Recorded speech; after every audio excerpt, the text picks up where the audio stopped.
I've lived for almost 10,000 years. Believe me, you have no idea what that means. Boredom, everlasting and hideous boredom. A never-ending search for ways to pass the time.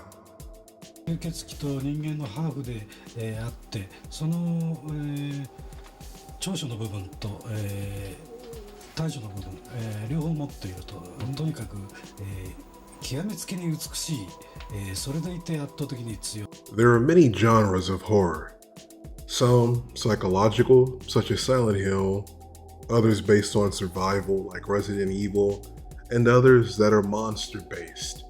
However, monsters can come in all shapes and many sizes.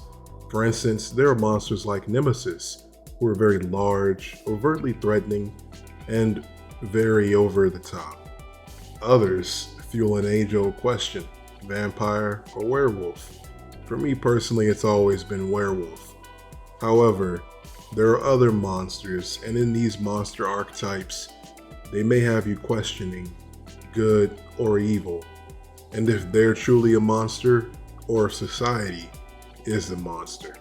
In the famous film from 1958, The Horror of Being Dracula, Christopher Lee played one of these such monsters in Dracula.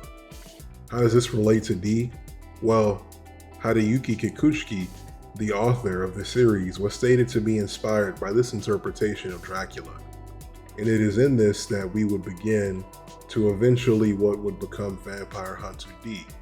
Before we get into the video, remember to like, share, and subscribe. This is about Vampire Hunter D, the movie from the 80s. Vampire Hunter D is a novel/manga, but it's also a movie from 1985. This sees a lone wandering Dhampir, or half vampire, half human, in a dystopian world. No, not the one that was destroyed by man, AI, or viruses, but a world that's now ruled by vampires and is thousands of years in the future, and their technology is way beyond what we have. This timeline sees D, our hero, as a bounty hunter or renegade vampire seemingly traveling across the land, committing random acts of kindness, but also fulfilling his bounty when it comes to it. In this particular film, D would be wondering when he would come across a village terrorized by one Count Magnus Lee. Lee was nobility, and he'd have typical things of nobility such as an army of creatures at his dispense, and he'd also have a shapeshifter named Ray and his daughter, Lamika, and other manner of beasts living in and around his castle. Many of these monsters fall into the first type of monster we discussed earlier, the Nemesis types, the ones who are overtly threatening, and in order to conquer them, some random tall vampire and his blade and his hand would walk in and beat them in battle. Others of these monsters, such as Ray, blur the line, as just as much as D, Ray has his own desires, and for him, he wants to be accepted by nobility. Ray is a shapeshifter and our resident werewolf for this movie. There isn't much backstory given about D here. This is mostly just a film of action, and D is in silence a lot of the time. The closest we have is when a village boy tells him there are two types of quiet people, those that have seen a lot and those that have done a lot. As he implies, D is the one who's seen a lot. Outside of this, the plot predominantly follows D in his quest to hunt down Count Magnus Lee, which he eventually does. And while the film implies he is either a relative or Dracula, the greatness of this film is found in its ability to tell us all we need to know about D without him telling it to us. Everyone around D implies and tells us who he is, that he's not a bad person, but he's also a very serious guy, and he'll do what he needs to get the job done. We find out about his character based on people like Count Magnus Lee, who sees his face and looks at the great ancestor, and we also see about his personality based on how the people in the village describe D. In a lot of ways, he's a very stoic guy. This leads us to the finer points of discussion of Stoicism. I believe in a lot of ways, Stoicism applies to D as he's a very stoic character. Now that leads me to the finer discussion about Stoicism itself and how that applies to Vampire Hunter D. Stoicism is an ancient Greek school of thought popularized due to philosophers such as Plato, Marcus Aurelius, and Socrates. This philosophy of enduring is so relatable, it resonates even today with people. The philosophy of Stoicism, I believe, heavily relates to vampire hunter D and the world around him. There are a few points I'd like to talk about from Marcus Aurelius' book Meditations, which I believe apply to D. The first of these is acceptance of the universe. This concept is Aurelius advocating for the accepting of the natural order of the universe, including events beyond our control and embracing the impermanence of life while understanding the cyclical nature of death. By doing these things, Aurelius says we can gain peace. In the self-titled movie about D, we are introduced to a very chaotic and futuristic world.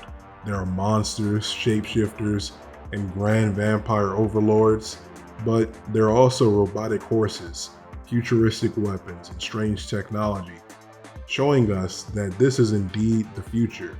However, it is a dystopian future. D, who lives between both worlds, human and vampire, stands out. He stands out to vampires because they don't think that he's true nobility, but he also openly hunts them. But he also stands out amongst humans for being a vampire, and with his hand, of course. However, although multiple things go on in D's world, a lot of them bad, he finds himself a stoic traveler who accepts how he lives, and he also accepts how the world is in this dystopian future. He does his best to embrace it by not using his own moral compass, but he also goes in and does what has to be done, which is something we see him do a lot even in this movie, when it comes to helping out the village woman who's bitten by Lee, and when it also comes out to dealing with Count Magnus Lee's daughter. We also see compassionate empathy for something else that is in Aurelius' book. He stresses the importance of empathy and understanding to others. He also advocates for kindness and forgiveness, and a deep sense of interconnectedness with all of humanity. We see D, while feeling bad for the village woman, also has a feeling of pity for Count Magnus Lee's daughter, who he could easily obliterate. And if you know about D, he chooses to not completely obliterate her. D seems to be connected and not even mind to others as long as they are not committing vile acts amongst other beings or living creatures, since there are more than humans in this world, or are not the target of his bounty. However, we see both sides in this movie and in Bloodlust. D shows compassion to those who work with him, and he also shows compassion to the innocent. People who try to use humans to feed on them are often D's target, and humans who try to kill other humans are also D's target, especially to those that are innocent. However, the most recognizable concept from Aurelius' book that I believe also is shown in this movie is memento mori. This is something that is very relevant to D and his Dampeel nature. Memento mori is a reoccurring theme in meditation and is about the contemplation of morality. Aurelius reminds us that life has a transient nature and death is inevitable. This contemplation serves as a powerful motivator to live life with purpose and virtue. This is pretty hard in Vampire Hunter D, as he's somebody who's lived way longer than any other human, and even Count Magnus Lee says that his life has become boring, being infinite, and basically lacks purpose now. As we see, he no longer has the transient nature of life, and he no longer feels as if he has the inevitability of death. This could also, however, apply to D, if we go based just on what we see in the movies and take out the manga and the novels. Magnus Lee even looks up to the great ancestor, and when he looks at D, it looks as if he's seen a ghost. We also see in Bloodlust and in this movie, D is just kind of wandering around, meandering from one quest to another, and if somebody shows up like a random NPC in Skyrim and gives him a quest, he goes and does it. But we aren't really sure what D's true purpose is, and we aren't really sure of what that is, either in Bloodlust or in this movie. It's never really clarified. So it could be due to the long nature of his life, perhaps the infinite nature of his life, that he essentially has no purpose anymore. His purpose is to do side quests and is to be the main character, which I could see definitely probably getting very boring for Vampire Hunter D, especially somebody of his power, which I've done another video on, and you can go and check that out too if you want more emphasis on that. But without this, D's life, like his world, has become empty, and the nobility has also become empty. When we see nobility in Bloodlust, and when we see them in this movie from the 80s, the self-titled one, they're often just in these blank, empty castles. A lot of things are empty around them. Sure, they have futuristic tech, superpowers, long lives, but overall, their lives just seem empty. And the same can be said for D. So, I believe that Memento Mori heavily applies to this series, as in these movies we're just shown how empty those who have infinite lives are, and we contrast that with the humans who are mortals, like the woman that D saves in Bloodlust and the woman he saves here. They seem to have much more fulfilling and rewarding lives with just the limited time that they are on this earth. Overall, this movie does a great job at describing D in other people's words. It builds the world he's living in, while it builds his character from the eyes and lenses of others. It also depicts how he would fit into this world, and it hints at his background. If you enjoy vampires, if you enjoy goth culture, if you enjoy anime, then check out this movie. And if you don't mind a little bit of 80 cheese, that's the cherry on top. Until next time, peace.